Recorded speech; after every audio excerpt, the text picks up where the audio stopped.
भूमि बालुवामा सपनाको खेती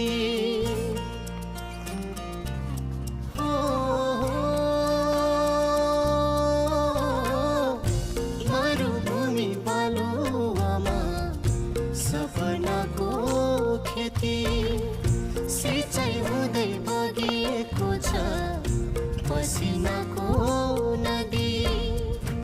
आँखै भरि उनकै तस्बिर मनमा रोदी मादल। आँखै भरि उनकै तस्बिर मनमा रोदी मादल।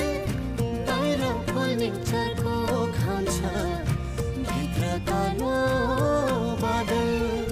बिछोडको कराउ